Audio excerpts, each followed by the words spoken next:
주 동안 잘 지나셨습니까? 네. 예, 우리 같이 한번 구호를 했으면 좋겠습니다. 주님은 살아계십니다. 주님은 살아계십니다. 여러가지 많은 우울한 소식들이 많고 여전히 코로나19 바이러스는 잡히지 않고 백신 개발은 아직도 소식만 들리지 아직도 성공했다는 얘기는 없고 경제가 어려워지고 여러 가지 그 국제적인 정세도 긴장되어 가는 속에 있지만 이제 우리 주님께서 살아계시고 그분이 이 역사를 주관하고 계신다. 그러니까 그 사실을 우리가 받아들이는 것이 굉장히 중요한 것 같습니다. 오늘은 우리가 디모데후서와 신명기에 있는 말씀을 가지고서 이 성경과 우리 아이들을 가르치는 신앙 교육에 대한 말씀을 좀 드렸으면 생각을 합니다. 그래서 우리가 정말 늘 우리가 지금은 성경을 우리가 얼마든지 우리가 볼 수 있고 구할 수 있고 그런 시대에 우리가 살고 있기 때문에 성경이 얼마나 귀중한지에 대해서 잘 생각을 못할 수가 있어요. 그래서 오늘 그 말씀을 우리가 아주 좀 늘 들을 수 있는 그런 말이기도 하지만 또 너무 또 일상적이라서 또 우리가 흘려버릴 수 있는 그런 얘기를 함께 좀 나누었으면 생각을 합니다. 우리가 보통 그 선교사가 어느 나라에 파송되면은 가장 먼저 그 나라의 언어를 익히죠. 보통 선교사들에게 한 1년, 2년까지 언어를 익힐 수 있는 그런 시간을 줍니다. 뭐 교회 개척 같은 거 뭐 일하지 말고 가서 열심히 어느 학원에 가든지 아니면 개인 튜터를 통해서 하든지 그 나라 언어를 배워라. 언어를 모르고는 뭐 잠깐 가서 할 때는 통역을 통해서 할 수 있지만 거기서 오랫동안 선교할 사람이 언어를 모르고는 전혀 다른 사역을 할 수가 없기 때문입니다. 근데 참 이제 그렇게 언어가 되면은 그 다음에 하는 일이 성경을 번역하는 일을 해요. 물론 그 본국에 있는 여러 언어학자들이나 또 그 전문가들하고 함께 일을 되게 하지만 그렇게 해서 그게 5년, 10년 지나게 되면은 쪽복음부터 시작을 해서 조금씩 하다가 이제 신약이 완성되고 그 다음에 이제 그보다 훨씬 더 긴 시간 지나면 대충 구약이 완성이 돼서 신구약 전체를 번역을 하게 됩니다. 여러분이 아시는 대로 우리나라는 세계 선교 역사에서 제가 알기로는 거의 유일합니다. 선교사가 입국하기 전에 성경이 먼저 번역된 거의 유일한 나라로 제가 알고 있어요. 게다가 그것도 선교사가 물론 주도가 돼서 성경을 번역했지만 한국 사람이 국외로 가서 우리 같으면 중국 만주입니다만은 거기 가서 그곳에 있는 선교사님들과 함께 일을 해서 한국 사람이 참여해서 처음부터 이 선교사들을 위해서 튜터도 해주고 한국어 배워야 되니까 그분들이 그 다음에 선교사님과 더불어서 한국어 거기 영어권 다른 나라 선교사도 많이 와 있으니까 어떻게 하면 한국어를 배울 수 있을까 해가지고 어학책도 만들고 그리고 난 뒤에 이제 성경을 번역하게 됩니다. 우리나라에 공식적으로 선교사가 온 것은 아시는 대로 1885년 4월 5일입니다. 그때 바로 우리가 잘 아는 언더우드 선교사와 아펜자르 선교사가 인천을 통해서 우리나라에 입국하게 되고요.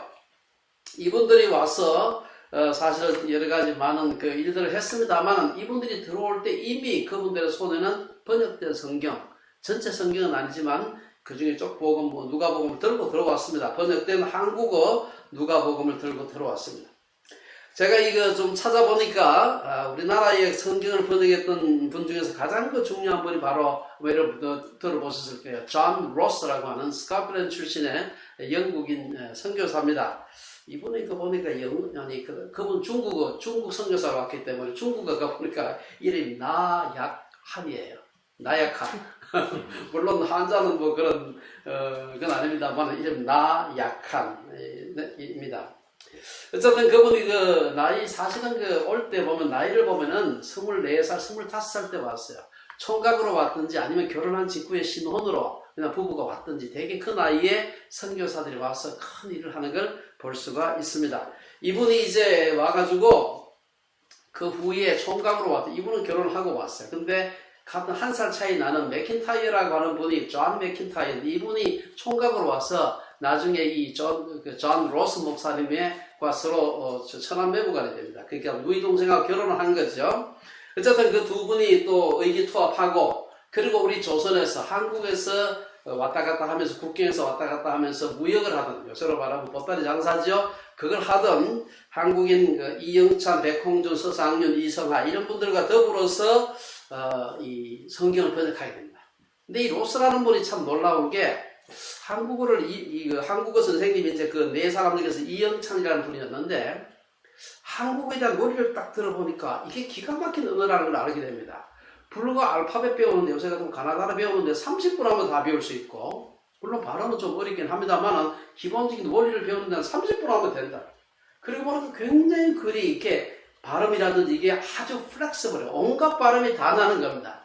한국어가 굉장히 중요한 언어다라는 걸 알고 이분이 여기에 매어 달리게 됩니다. 그래서 이분이 1872년에 이제 파송을 받았지만 정식으로 이제 1877년에 조선어 문법이라는 책을 소책자를 이제 출간하게 되고 그로부터 이제 한 5년 뒤에 1882년에 누가복음하고 요한복음 복음 쪽복음이죠. 이걸 번역을 하게 됩니다. 그리고는 87년에 그로부터 5년 뒤에 신약전서 전체를 번역하게 되고 이것이 우리나라의 가장 오래된 신약 성경 중에서 가장 오래된 로스역 신약 성경입니다. 그리고 그분이 이제 그것을 한국으로 여러 장사하는 분들을 통해서 번역을 해서 출판을 해서 한국으로 들여보내 본인이 들어오진 않았어요. 본인이 이제 들어오진 않았지만 장사하는 분들을 통해서 한국에 들여보내게 됩니다. 그리고 이제 그때쯤 이미 한국에 그런 언더우드 아펜젤러 같은 분이 왔고 언더우드 아펜젤러 같은 분은 사실 들어올 때 일본에서 잠깐 머물면서 이수징이라는 분이 벌써 번역한 쪽복음이 있었어요. 그 성경을 들고 제물포항으로 들어오게 됩니다.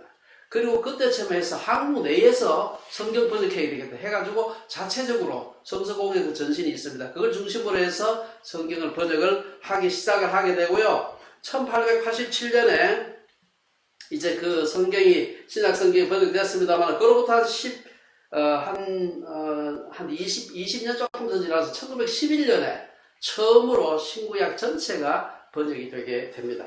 그리고 그때부터 시작을 해서 이제 우리나라 말하는 성서공회죠. 성서공회 중심을 해가지고 계속해서 성경을 업데이트하는, 개정하는 작업을 하게 됩니다.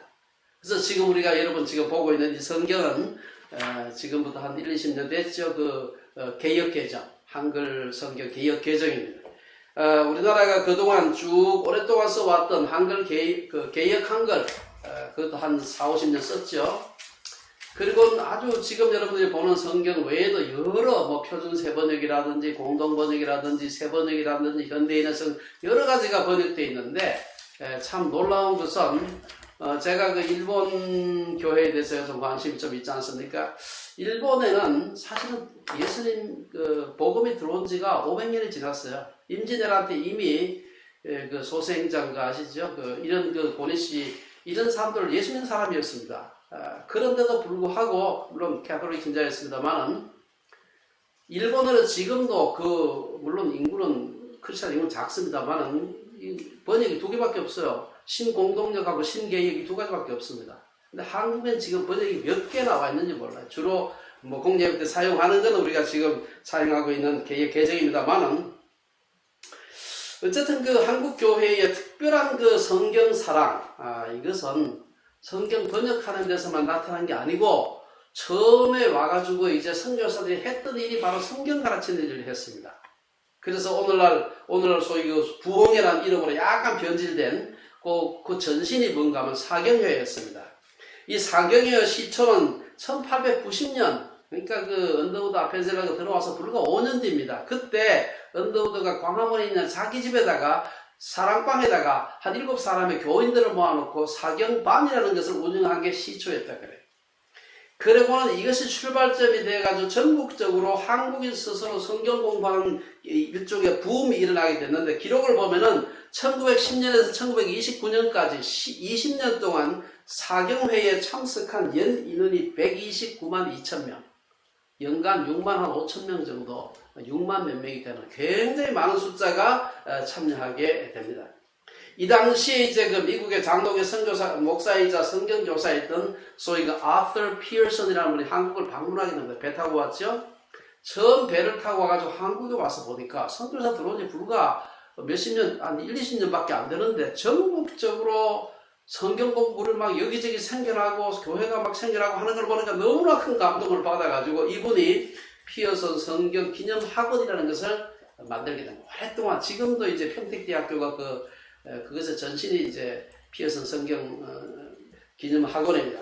평택대로 지금 됐지만 이 사경회라고 하는 것은 여러 날 동안 하기 때문에 먼 곳에 있는 시인자들이 왔다 갔다 할 수가 없고 요즘도 차가 있으면 뭐 금방 가지만 걸어 다녀야 되기 때문에 자기들이 양식을 싸질머지고 성경 배우러 갔습니다. 그게 부흥회예요. 사경회. 저도 어릴 때 기억을 해요. 우리 부모님들이 혹은 우리 교회에서 사경회 할 때 먼 데서 요새 생각해보면 자동차로 타고 30분 하면 갈 수 있는 거리인데 그거를 멀리 걸어가지고 등에다 등짐 지고 잠도 자야 되기 때문에 교회에서 이래가지고 쌀하고 가지고 와서 밥을 먹고 자고 하면서 새벽기도부터 오전 오후까지 이렇게 늘 공부를 했던 그런 기억이 나고 있습니다. 가만 제가 내용을 살펴보니까 그 당시에 사경회라 가지고 성경만 공부한 게 아니에요. 제가 그때 그 커리큘럼을 잠깐 보니까 처음에는 물론 사복음서, 뭐 예수의 생애, 바울 서신 이런 게 이제 성경 공부죠. 근데 그 보면 그 외에도 교리문답, 주기도문, 십계명, 사도신경 뭐 이런 것도 성경 공부를 할 수 있는데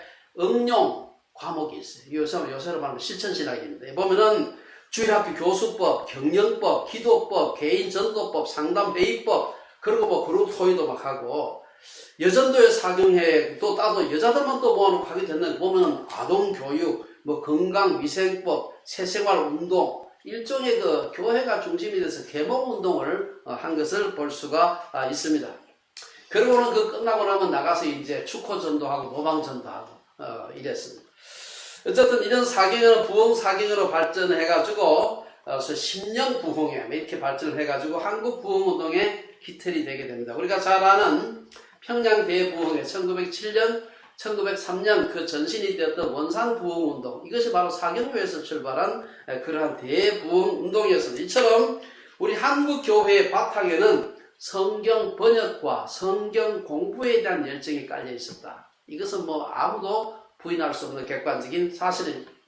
하나님의 말씀이 이렇게 중요한데 우리는 어떻게 하든 이 귀한 말씀을 우리의 자녀들에게 우리는 물론이고 우리 자녀들에게 가르쳐야 할 것인가 아닌가 하는 생각을 해보았습니다. 우리의 그 선배들의 귀한 우리 한국교회의 전통 성경을 살아가는 이 전통을 우리의 자녀들에게 물려주는 것이 마땅하지 않나 하는 생각 때문에 오늘 본문을 좀 더 살펴보려고 생각합니다. 오늘 본문을 보면서 우리가 자녀들에게 성경을 가르치는 것과 관련해서 몇 가지 중요한 팁을 우리에게 얘기를 하고 제가 많이 묵상을 본문을 하다 보니까 한 5가지 정도로 요약을 할 수 있지 않을까 하는 생각을 해보았습니다. 오늘 디모데후서 본문에 보면은 우리는 디모데의 그 훌륭한 신앙이 그의 가정에서 출발한 것, 가정교육에서 출발했다는 것을 볼 수가 있습니다. 이 바울은 디모데 속에 있는 거짓이 없는 믿음을 보면서 5절에서 디모데후서 3장 5절에서 오늘 본문 아닙니다만은 이 믿음은 먼저 내 외조모 로이스와 내 어머니 유니게 속에 있더니 내 속에도 있는 줄을 확신하노라. 죄송합니다. 디모데후서 1장 5절입니다. 그렇게 얘기를 합니다. 성경은 디모데의 아버지에 대해서는 별다른 언급을 하고 있지 않습니다. 아버지가 그냥 헬라인이었다는 사실만 사도행전의 16장에서 얘기를 하고 있어요. 그 외에는 일체 언급하고 있지 않는데 그 외할머니와 엄마에 대한 얘기를 하고 있는 것입니다. 디모데는 헬라 문화권에서 자랐고 아버지도 헬라인이었지만 유대인 외할머니, 유대인 어머니 유니게에서 바른 신앙 교육을 받았던 것으로 보입니다. 디모데서 1장 5절을 보면은 오늘 읽었습니다만 루이스와 그 유니게에게 있던 그 신실한 믿음이 그 아들 혹은 그 외손자 디모데에게 전달되었다고 말을 하고 있습니다. 이 어머니를 통해서 이어지는 신앙 훈련은 우리가 구약에서도 그 모세에서 볼 수가 있습니다. 모세는 우상의 제국인 애굽의 궁중에서 자랐지만 어머니 요게벳 그때 유모였죠. 친어머니였지만 유모였습니다. 요게벳을 통해서 신앙교육을 받았습니다. 어떻게 받았는지 성경에 기록하고 있잖아요. 하지만 성경에 모세가 어떻게 어머니로부터 신앙교육을 받았는지 자세한 내용은 모르지만 그가 후에 하나님께로 돌아와서 자기 민족의식이 살아납니다. 그리고는 후에 애끓는 마음을 가지고서 이 자기 민족을 학대하는 애굽의 그 지도자들, 십장들을 참지 못하고 사진을 하게 되는 그런 일도 우리가 있는 것을 알고 있습니다. 당시에 함께 살던 수많은 이스라엘 백성들은 사실 하나님 다 잊어버렸습니다. 애굽의 우상 숭배 속에서 우리 조상들이 옛날에 아브라함과 이삭과 야곱의 뭐 어떻고 저떻고 하면 이런 정도로 들었지 전혀 그 하나님에 대한 신앙이 없었습니다. 그렇지만 모세는 그렇지 않았다 하는 것을 우리가 성경에서 알 수가 있습니다. 우리는 여기서 유대인들의 아버지는 이방인일지라도 어머니가 유대인이면 유대인으로 인정해주는 그 이유를 찾아볼 수가 있습니다. 우리가 아이들이 자라는데 엄마 아버지가 다 중요하지만 특별히 아이들의 인격이 형성되는 어린 시절에는 엄마가 아버지보다도 영향을 훨씬 더 많이 끼칩니다. 그래서 오늘날 우리가 말을 할 때도 모국어라 그러지 부국어라 그러지 않습니다. 영어도 똑같아요. 마더텅이라 그러지 파더텅이라 그런 말하지 않습니다. 엄마가 하는 말, 엄마가 하는 그 음식, 그 맛, 이것이 평생 가. 저도 마찬가지입니다. 그래서 이게 참 엄마가 굉장히 중요하다. 우리 조금 전에 불렀던 찬송가 그 199장 가사에도 보면은 나의 사랑하는 책 비록 헤어졌으나 어머님의 무릎 위에 앉아서, 여러분 혹시 어머님 무릎 위에 앉아서 성경 들어본 우리 주일 학생들이 있는지 모르겠어요. 굉장히 큰 축복입니다. 근데 조금 크면은 엄마 무릎에 앉을 수가 없어요. 어릴 때 엄마 무릎에 앉아서 성경 얘기를 들어야 돼요. 그때 재미있게 듣던 말, 그때 일을 내가 지금도 잊지 않고 기억합니다. 3절에 보면 예수 세상 계실 때 많은 고난당하고 십자가에 달려 죽임 당한 일, 어머니가 읽으며 눈물 많이 흘린 것 지금까지 내가 기억합니다. 우리 엄마들 중에서 얼마나 그 얘기 읽으면서 눈물 흘리며 우리 자녀들 키우는 분이 계신지 모르겠어요. 중요합니다. 이거는 4절에도 보면은 그때 일은 지나고 나의 눈에 환하여 어머니의 말씀 기억하면서 나도 시시때때로 성경 말씀 읽으며 주의 뜻을 따라 살려 합니다. 오늘 후렴에도 보면 귀하고 귀하다 우리 어머니가 들려주시던 재미있게 듣던 말 이 책 중에 있으니 이 성경 심히 사랑합니다. 사실은 엄마가 읽어주는 성경 이 얼마나 중요한가 하는 것을 찬송가 가사입니다만은 참 여기서 얘기를 하고 있습니다. 물론 우리들 중에는 예수를 믿을 때 전혀 뭐 남의 도움 안 받고 자기 혼자 성경 읽다가 예수 믿는 분이 있어요. 제가 언제 한번 소개를 했습니다만 저희 자기들이 혼자 신약 성경 읽다가 예수를 믿게 된 그런 경우인데 물론 우리가 그전에도 많이 권했지만 뭐 마음이 닫혀 있다가 혼자 나중에 성경 읽으시다가 예수를 믿게 되는 그런 경우도 있지만 대부분의 경우는 사람들에게 전도를 받고 성경을 함께 공부하면서 예수를 믿게 됩니다. 그래서 우리가 오늘 본문을 통해서 아이들에게 성경을 가르치고 배우게 할 때 우리가 늘 기억해야 되는 몇 가지가 있는데 첫째는 항상 가르쳐야 됩니다. 성경은 늘 가르쳐야 됩니다. 신명기 6장 7절에 보면은 내 자녀에게 부지런히 가르치며 집에 앉았을 때든지 길을 갈 때든지 누워있을 때든지 일어날 때든지 이 말씀을 강론하라. 형편만 되면 기회가 나는 대로 말씀을 가르치라는 말입니다. 이제 애들이 가만히 생각해보면 이 귀한 성경 말씀도 얘기를 해줘도 잘 안 들어요. 엉뚱한 얘기하고 뭐 자꾸 깃딴 얘기를 자꾸 하고 그러죠. 그런데 평소에는 별 생각 없이 말씀을 듣는지 마는지 하지만 적절한 환경이 되면 그 말씀을 아이들이 묵상하게 되고 그 말씀을 지켜 행하게 되는 것입니다. 그리고 자란 아이들이 혹 잠시 후에 말씀을 떠나기도 하고 하지만 계기가 되면 또다시 그 말씀이 생각나서 돌아오는 걸 볼 수가 있습니다. 성경은 우리에게 말씀을 주야로 읽고 묵상하라 그렇게 얘기를 합니다. 우리가 잘 아는 시편 기자는 복 있는 사람은 악인들의 꾀를 따르지 아니하며 죄인들의 길에 서지 아니하며 오만한 자들의 자리에 앉지 아니하고 오직 여호와의 율법을 즐거워하며 그의 율법을 주야로 묵상한다. 하나님의 말씀을 배운 자녀들은 악인들의 꾀를 따라가지 않는다. 또한 그 여호수아서에 보면은 말씀을 배운 자녀들은 형통하고 승리한다. 이 율법책을 내 입에서 떠나지 말게 하며 주야로 그것을 묵상하여 그 안에 기록된 대로 다 지켜 행하라. 그리하면 내 길이 평탄하게 될 것이면 내가 형통하리라. 사실 율법책을 입에서 떠나지 말게 하라. 저는 이것을 성경을 암송하는 그런 얘기가 아닌가 뭐 그런 생각을 해봤습니다. 성경은 늘 가르쳐야 하지만 특히 어려서 가르치는 게 중요합니다. 부모가 아이들에게 마음대로 성경을 가르칠 수 있는 시간, 여러분 언제라도 가르칠 수 있는 것 같죠? 조금만 지나면 못 가르칩니다. 아주 어릴 때, 야, 들어. 하고 엄마가 성경 얘기해 주는 거 아이들이 들을 수 있는 시간 불과 얼마 되지 않는다는 사실을 부모들이 알아요. 우리 교회 특별히 아이를 기르는 부모님들이 많은데, 부모가 아이들에게 마음대로 성경을 가르칠 수 있는, 마음대로라는 말은 좀 이상하긴 하지만, 마음대로 가르칠 수 있는 시간이 굉장히 짧다는 사실을 기억해야 됩니다.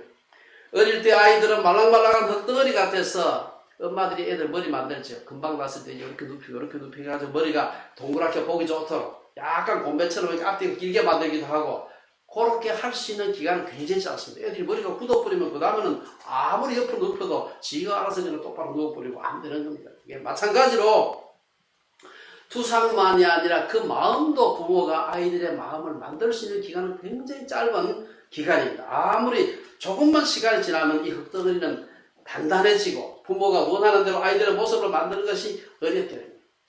어떤 분들은 뭐가 부었다 그랬죠. 사춘기가 지났는데도 아이들을 만들려고 막 하다가 깨지는 경우가 있습니다. 아주 조심을 해야 되는 건데요. 사춘기를 지나면서부터 대부분의 아이들은 그때까지 만들어진 모습으로 남은 인생을 살아가게 됩니다. 그 이후에 아이들의 모습을 바꾸려고 하다가 쫙 지나면 흙덩어리 자체가 깨어질 수가 있습니다. 그러면 모양 바꾸는 것보다도 더 큰 문제가 생길 수 있습니다. 이 말랑말랑한 흙덩어리가 굳어지기 전에 부모들은 아이들에게 성경을 가르치는 게 필요하다. 아이들은 주일학교나 교회 목사님이나 선생님의 설교를 통해서 또 좀 더 자라서는 선교회나 다른 서클 활동을 통해서 성경을 배울 수 있습니다. 하지만 1차적으로 아이들은 가정에서 부모로부터 성경을 배워야 돼요. 저는 우리 교회에서 어쨌든 큐티하고 이런 걸 자꾸 강조를 하고, 특별히 아이들이 있는 집은 아이들하고 함께 하는 것이 굉장히 중요합니다. 그 습관이에요. 그거 해가지고 뭐 배우는 게 별로 뭐 없을 겁니다. 아마. 그러나 습관이에요. 그때 성경 보고 앉아서 같이 뭘 했다. 이 기억이 희미한 기억. 그래서 우리가 그런 제가 보니까 우리 주변의 여러 가정이 보니까 집에서 아이들과 함께 늘 성경을 읽고, 우리 김태정 목사님 올려준 거 가지고 하는 분도 있지만 또 자기 교단에서 나오는 거가 하는 분도 있고 하는데, 중요한 것은 늘 하는 겁니다. 아이들과 더불어서. 아이들이 너무 진지하게 성경 읽지 않고 성경 읽으면 자꾸 엉뚱한데 깃딴데 눈 팔고 하더라도 너무 염려할 필요가 없습니다. 콩나물 시루에서 물이 빠져나가면서 콩나물이 자라듯이 아이들이 귓전으로 흘려듣는 것 같은데 그 속에서 애들이 자라고 배우는 겁니다. 그래서 우리 교회에서 꼭 그 아이들과 더불어서 큐티를 하라 혹은 그런 가정예배를 하라고 강조하는 이유입니다. 그래서 늘 말씀을 가르쳐야 돼. 집에서 늘 앉았을 때든 누웠을 때든 늘. 두 번째는 어디서나 가르쳐야 된다. 오늘 같은 말씀인데 내 자녀에게 부지런히 가르치며 집에 있을 때든지 길을 갈 때든지 누워있을 때든지 일어날 때든지, 이게 무슨 얘기입니까? 자녀들에게 막 집에서도 가르치고 길거리에서도 가르치고 잠자리에서도 가르치고 계속 어디서라도 가르쳐라. 언제라도 어디서라도. 하나님의 말씀은 교회에서나 기독교적인 모임에서만이 아니라 공부하면서 직장생활하면서 어디에서라도 배워야 됩니다. 이 비슷한 말씀이 신명기 11장에 또 나옵니다. 11장 18절에 이하에 보면은 이러므로 너희는 나의 이 말을 너희의 마음과 뜻에 두고 또 그것을 잘 들어보세요. 너희의 손목에 매어 기호를 삼고 너희 미간에 붙여 표를 삼으며 또 그것을 너희의 자녀에게 가르치며 집에 앉아있을 때든지 길을 갈 때든지 누워있을 때든지 일어날 때든지 이 말씀을 강론하고 또 내 집 문설주와 바깥문에 기록하라. 사실 그렇게 성경을 가르쳤을 때 자녀들이 어떻게 자라는가에 대한 예들이 성경에 여러 개 나옵니다. 성경은 다니엘의 어린 시절이나 그의 가정 배경 교육 등에 대해서 전혀 말하고 있지 않습니다. 그런데 그가 바벨론 궁중에서 행했던 그의 모습을 보게 되면 저게 틀림없이 그냥 나온 게 아니에요. 집에서 어릴 때 부모님한테 배워서 신앙교육을 받았기 때문에 그 다니엘의 다니엘 1장에 나오는 그 행동이 나오는 것이지, 아무것도 안 배웠는데 갑자기 그때 신앙적인 결단이 생겨서 그렇게 했다. 이건 말이 안 되는 얘기죠. 이 바벨론이 예루살렘을 침공해서 예루살렘을 멸망시키고 포로로 다니엘과 그 친구들 그 외 여러 포로들을 이 바벨론으로 끌고 갈 때 다니엘의 나이가 정확하게 잘 모르지만 대개 15살 내외라고 지금 알고 있어요. 15살 같으면 지금 같으면 사실 중학교 3학년 정도밖에 안 되는 그 나이예요. 그때 끌려왔는데 그때 끌려와서 궁중에서 이 내시 교육 받으면서 바벨론의 우상에 바친 제물을 먹을 수 없다. 율법에 금한다. 이 사실 그 당시 느부갓네살이 어떤 사람이에요?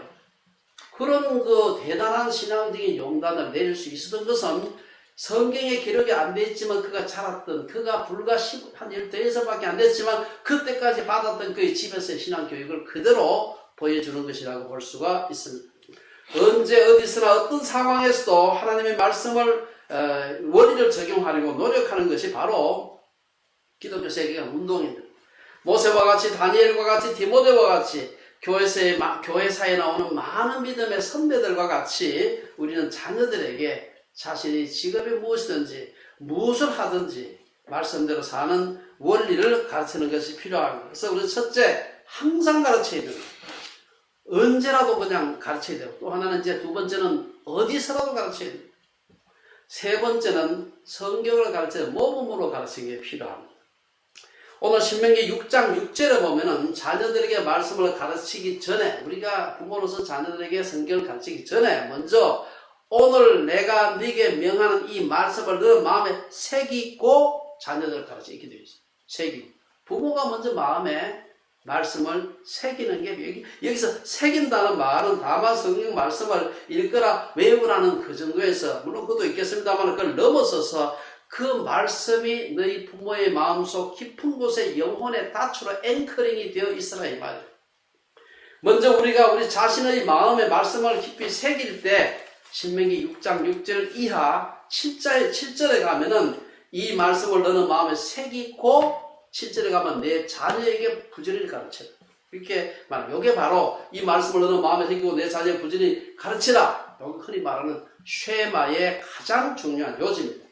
부모가 먼저 마음에 말씀을 새긴 후에 자녀에게 말씀을 가르치라는 말은 부모가 말씀에 본을 보이라는 것입니다. 아이들은 부모의 입을 통해 배우는 것이 아니라 뒷모습을 보고 배운다는 말이 있습니다. 그래서 아이들의 최고의 교과서는 책이 아니라 부모의 뒤통수라고 하는 말이 있습니다. 아무리 그렇고만 해도 아버지가 목사고 장로고 해봐도 소용이 없어요. 말한 대로 살아야 되고 그 뒷모습이 어떤 것을 보고 그게 그 말이 진짜구나. 이렇게 해서 애들이 배우는 것입니다. 바울은 제3차 전도 여행을 마치고 예루살렘으로 돌아가는 길에 지금 터키의 그 서쪽 바닷가 에게해에 있는 밀레도에 도착해서 가까이 있는 에베소에 있는 장로들을 초청을 하는, 자기들 배를 타고 가야 되기 때문에 초청을 해요. 초청을 해서 자신이 하나님의 말씀을 에베소에서 전하면서 어떻게 모범을 보였는지를 이 사도행전 20장에 이렇게 얘기하고 있어요. 내가 아무의 은이나 금이나 의복을 탐하지 아니하였고 여러분이 아는 바와 같이 이 손으로 나와 내 동행들이 쓰는 것을 충당하여 범사에 여러분에게 모범을 보여준 바와 같이 수고하여 약한 사람들을 돕고 또 주 예수께서 친히 말씀하신 바 주는 것이 받는 것보다 복이 있다 하심을 기억하여야 할지니라. 아마 그 당시에 사람들 사이에서 바울이 그렇게 전도한다고 쫓아다니겠지만 뒤로 챙긴 거 아니야? 아마 그런 의심했던 사람이 있을 수도 있고, 또 그들 중에서 내가 교회 목사인데 이렇게 하면 장로인데 하면서 그 말은 그렇게 하면서 여러 가지 탐낸 그런 일이 있었지 않았을까 그런 생각해 볼 수가 있습니다. 근데 사도 바울이 내가 너희들하고 있을 때 그런 적이 있느냐? 그 본을 너희도 따라해라 이렇게 얘기하고 있습니다. 이 비슷한 말씀이 데살로니가 후서에서도 나오는데 아마 데살로니가 교회에 내가 말씀을 가르치는 자인네 하고 일은 안 하고 놀고 먹는 그런 아주 사람들이 좀 있었던 것 같아요. 그래서 바울은 자기의 모범을 좀 본받으라. 그래서 데살로니가 후서 3장에 보면은 어떻게 우리를 본받아야 할지를 너희가 스스로 아나니 우리가 너희 가운데서 무질서하게 행하지 아니하며 누구에게든지 음식을 값없이 먹지 않고 아마 이 가성가장 숟가락만 얹은 사람이 많이 있었던 것 같아요. 오직 수고하고 애써 주야로 일하면 너희에게 아무에게도 폐를 끼치지 아니하려 하매니 우리에게 권리가 없는 것이 아니요 오직 스스로 너희에게 본을 보여 우리를 본받게 하려 함이니라. 사실 바울은 편지를 통해서 성도들을 권면할 때 자신이 어떻게 그들 가운데 있으면서 행했던가 하는 것을 본받으라 이렇게 얘기하고 있습니다. 성경은 물론 그 말이 있죠. 있지만 성경을 가르치기 전에 사실은 성경대로 살았던 자신의 삶의 모범을 본받아라. 모범으로 가르칠 때 가장 중요한 요소는 일관성입니다.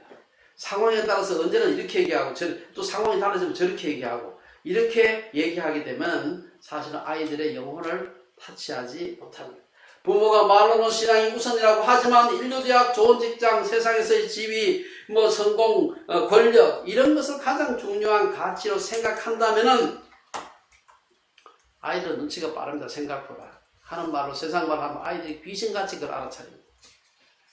금방 알아요. 우리 엄마 아빠가 말은 저렇게 하지만 하지만 사실은 우리 엄마가 더 추구하는 다른 게 있다. 금방 압니다. 아이들. 어른들보다 훨씬 눈치가 빠르다. 감수성이 예민한 자녀들은 보고 듣는 것은 물론 느끼는 모든 것을 무섭게 흡수한다는 사실을 알아야 합니다. 부모가 진실한 신앙을 보여주면 그 신앙을 본받고 형식적인 신앙을 보여주면 그 형식적인 모습을 본받게 되는 것입니다. 그래서 로마서 10장에 보면 믿음은 들으면 그리스도의 말씀으로 말미암지만 이 믿음은 신앙은 들려주기 전에 보여주는 게 필요하다. 네 번째, 아이들에게 말씀을 가르칠 때 반복해서 가르쳐주는 게 필요하다. 이어지는 그 신명기 6장 7절에 보면 부지런히 가르치라는 이 말은요, 영어 번역에 NIV 같은 거 보면 그냥 마음에다가 새겨라. 우리 마치 도장 새기듯 있어요. 도장 단단한 나무에다 도장 새겼는데 임프레스 새기라 이렇게 돼 있어요. 마음에 말씀이 확실한 흔적을 남기도록 아로 새기라 이런 뜻입니다. 원래 이 말은요, 한 번만 말하지 말고 또 말하고 또 말하고 두 번씩 하고 세 번씩 하고 이런 말입니다. 이 어원 자체가 우리가 여러분 시골에서 칼이나 낫가를 보면 숫돌로 막 갈거든요. 이게 연장의 날을 숫돌에 갈아서 날카롭게 하다 그런 의미가 있습니다. 부모가 자녀에게 하나님의 율법과 규례, 법도, 교훈, 말씀을 되풀이해서 가르칠 때 마침내 자녀들의 10년 가운데 아로 새겨지게 됩니다. 부지런히 가르치는 것입니다. 그래서 새겨지게 하라. 그래서 우리가 교회력이나 성경에서 가르치는 여러 절기들도 말씀을 가르칠 수 있는 좋은 기회가 될 수가 있습니다. 그래서 유대인들은 초막절을 지키고 유월절과 하루카를 지금도 회당이나 혹은 가정에서 지키고 있습니다. 그래서 수천 년 전 하나님이 이스라엘 백성들을 어떻게 인도하셨는지 매해 기념하는 거예요. 그러니까 그 사건 자체는 수천 년 전에 일어났는데도 아직도 어제 일처럼 오늘 아침 일처럼 아이들이 배우는 것입니다. 그래서 우리가 교인 성도들은 세례와 성찬을 거행하고 대강절, 성탄절, 사순절, 부활절 등을 지키면서 이와 관련된 말씀을 아이들에게 가르치고 의미를 설명하는 것이 필요합니다. 마지막으로 아이들에게 성경을 가르칠 때 성경은 아주 다양한 방법으로 가르치는 게 필요합니다. 오늘 본문 8절 9절에 보면은 신명기 그 6장 8절 9절에 보면은 하나님 말씀을 가르칠 때 내 손목에 메어 팔찌하는 말이 아니에요. 내 손목에 메어 기호를 삼으며 내 미간에 붙여 표를 삼고 또 내 집 문설조와 바깥문에 기록하라. 요즘 말로 하자면 하나님 말씀 가르칠 때 말과 글로만 하지 말고 만화도 그리고 동영상도 하고 유튜브도 보고 노래 게임도 만들고 다양한 방법으로 아이들에게 가르치라 이 말이에요. 그래서 아이들이 재미있게 그걸 배울 수 있도록 유대인들은 이 말씀을 문자 그대로 적용해서 어떤 사람들은 실제로 이게 8절처럼 성경 구절 한글 갖다가 율법의 말씀을 가지고서 이렇게 적어가지고 하는 분도 있대. 이렇게 붙이는 사람도 집 문설주에 박는 사람도 있답니다. 하지만 이 말씀의 뜻은 말씀을 가르치는데 사용할 수 있는 아주 창의적이고 재미있는 방법들을 늘 고안을 하라. 그렇게 함으로써 그 말씀이 자녀들의 마음속에 영혼 속에 깊이 박히게 하라. 그런 의미입니다. 이 비슷한 말씀이 신명기 11장에도 이제 11장 18절에 보면은 그러므로 너희는 나의 이 말들을 너희 마음과 너희 혼에 두며 또 그것들을 너희 손에 메어 표적으로 삼으라. 우리는 복음서에서 예수님께서 사람들을 가르칠 때 제가 지난번 복음서 강의하면서 말씀드린 적이 있는데요. 예수님께서 사람들에게 말씀을 가르치는 걸 보면은 길게 나오지 않지만 놀라워. 산상수훈할 때 보시면은 마태복음 6장에 보면은 목숨을 위하여 무엇을 먹을까 무엇을 마실까 몸을 위하여 무엇을 입을까 염려하지 말라고 하시면서 6장 25절 이하에 보면은 공중의 새를 보라 심지도 않고 거두지도 않고 창고에 모아 들이지도 아니하되 너희 하늘 아버지께서 기르시나니 너희는 이것들보다 귀하지 아니하냐. 이 말씀할 때 하늘에 뭐가 날아가고 있었겠어요? 새가 날아가고 있었겠지. 아마 사람들이 들판에서 지금 열심히 말씀 듣고 있는데 공중에 새를 보라. 날아가고 있는 건 저거 봐라. 언제 창고 지어놓고 뭐 모아드렸느냐. 그렇지만 너희 아버지께서 기르고 계시잖아요. 이어지는 말씀, 덜에 피는 백합화를 보라. 덜에 피는 백합화를 보라. 이 말씀 하실 때도 마찬가지입니다. 의복을 위해서 염려하지 말라. 백합화를, 저 아름다운 걸 누가 저렇게 입히느냐. 하나님께서 입히지 않느냐. 솔로몬이 그게 대단했다고 하지만 사실은 솔로몬보다도 저 백합화가 더 아름답지 않느냐. 수고도 아니하고 길쌈도 아니하지만 저렇게 이쁘게 피지 않느냐. 아마 그 말씀 하실 때 틀림없이 그 주변에 들꽃들 아마 야생 백합화들이 피어서 막 바람 흔들리고 있었지 않았을까? 요한복음 4장에서 예수님이 사마리아 여인을 어떻게 가르치셨는지 이것도 전에 제가 요한복음 강의하면서 말씀을 드린 적이 있습니다. 예수님께서 실제로 물이 마시고 싶었던 거예요. 굉장히 목이 말랐던 거죠. 그래서 그 사마리아 수가성 우물가에 앉으신 거죠. 한 여인이 물을 기르러 왔어요. 이때 그들 사이에 대할 수 있는, 사용할 수 있는 공통의 관심사는 거의 없어요. 왜 유대인 남자라는 게 많이 알거든요. 당시 아마 사마리아인들은 혼혈이 돼가지고 조금 얼굴이 좀 달랐던 것 같아요. 그래서 딱 보니까 유대인 남자야. 유대인은 안 그래도 사마리아인하고 되게 기분이 나쁘게 서로가 이 말도 안 섞는 사람들인데 뭐 앉아있으니까 말을 할 수가 없어요. 말을 할 수 없는데 어떻게 전도하겠어요. 이때 예수님께서 물 좀 달라. 목이 무지하게 말라. 이래가지고 대화에 물꼬를 터요. 옆에 우물이 없었으면 그 말 틀 수 있겠어요? 그래서 예수님의 그 방법, 이 말씀을 가르치는 예수님의 그 방법을 보면 참 놀라. 성경에 많이 나오진 않지만 놀랍게 예수님께서 말씀을 전할 때 이 주변 환경, 지형지물, 뭐 노트북이 있겠어요? 이렇게 뭐 스크린이 있었겠습니까? 무슨 뭐 칠판이 있었겠어요? 잘 그 지형지물 주변에 있는 환경을 사용해서 하늘의 그 진리를 가르치는 예수님의 진리를, 예수님의 그 학습법을 볼 수가 있습니다. 우리는 환경과 관계없이 상대가 누구인가와도 무관하게 하나님의 말씀을 전하신 예수님의 마음과 그분의 창의력을 본받아야 합니다. 특히 우리의 사랑하는 자녀들에게 하나님의 말씀이 마음 깊숙한 곳에 심겨지게 하는 일이 있어서 우리가 할 수 있는 모든 학습 방법을 동원하는 게 필요하다. 결론적으로 한두 가지 말씀드리고 마치겠습니다. 우리가 자녀들이 자라가면서 말씀을 사랑하도록 가르치는 게 굉장히 필요한데 약간의 주의가 필요합니다. 뭐냐? 성경의 문자에 매이지 않고 죄에 대한 예민함과 사람에 대한 긍휼함을 함께 키워가는 겁니다. 지나치게 문자에 집착하게 되면 자칫 율법주의적인 신앙이 될 수가 있기 때문입니다. 반대로 긍휼함만 있고 말씀을 모르게 되면 이건 단순한 자선사업가 이상 될 수가 없는 것입니다. 우리는 우리 자녀들과 우리 자신과 자녀들이 말씀의 기초 위에서 직업을 택하고 학문을 하고 가정을 세워가도록 가르쳐야 합니다. 어떤 사람은 성경만 있으면 됐지 뭐 다른 책이 뭐 필요하나. 아주 잘못된 생각입니다. 성경은 어느 시대나 누구에게나 알아들을 수 있는 말씀이어야 하기 때문에 성경에는 그 시대에 관계된 여러 가지 얘기를 하고 있잖아요. 이 변치 않는 말씀한 성경에 있기 때문에 그것을 구체적으로 이 오고 오는 세대에 사람들이 살아가는 삶의 원리로 적용을 하려면은 어느 시대 사람은 못 알아듣는 말이 되면 안 되는 것입니다. 만약 성경에 모든 DNA가 어떻고 휴대폰이 어떻고 이런 말로 있어봤으면 이거 지금도 100년 전 사람이 어떻게 이걸 이해하겠습니까? 중요한 것은 성경은 삶의 원리를 우리에게 얘기하는 책이지 삶의 구체적인 디테일을 얘기하잖아요. 디테일이란 말 조금 오해받을 수 있는 말입니다만은 그래서 오늘 우리는 이 시대에 필요한 성경의 메시지를 깨닫고 이에 기초한 다양하고 풍성한 삶을 위해 노력해야 하는 것입니다. 신앙 서적도 읽고 유튜브도 보고 필요하면 온라인 강의에도 참여하고 우리의 신앙생활을 풍성하게 해야 되는 것입니다. 이처럼 말씀을 삶에서 적용하는 훈련이 바로 기독교 세계관 훈련입니다.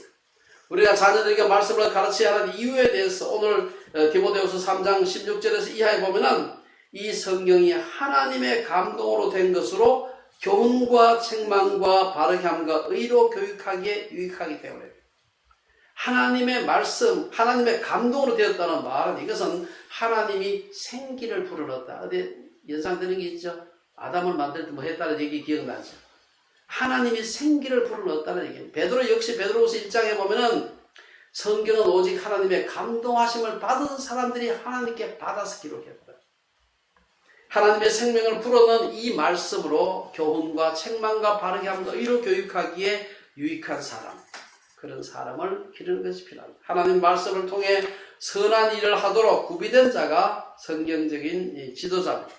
이런 지도자가 있을 때 전도가 이루어지는 것입니다. 모디 선생은 100명 중 한 사람이 성경을 들으면 나머지 99명은 성경을 보는 게 아니라 그리스도인을 읽게 된다.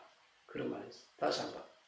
100명 중 한 사람이 성경을 들고 읽으면 나머지 99명은 나도 책 좀 볼까? 이게 보는 게 아니고 그렇게 그 읽은 사람이 어떻게 살아? 그 사람을 본다. 99명은 그 성경 읽은 사람을 본다. 이것은 문자 그대로 성경을 들고 읽는 것을 의미하기보다 하나님의 말씀을 통해서 교훈과 책망과 바르게 함과 의로 교육받은 온전한 지도자가 어떻게 사는가 하는 것을 본다는 것입니다. 아무쪼록 루츠빌리의 모든 식구들과 자녀들이 하나님의 말씀을 통해서 교훈과 책망과 바르게 함과 의로 교육함을 받은 온전한 지도자가 되어서 오늘 디모데후서 3장에 나온 말씀처럼 모든 선한 일을 행할 능력을 갖추게 되기를 주의 이름으로 축원합니다. 기도하겠습니다.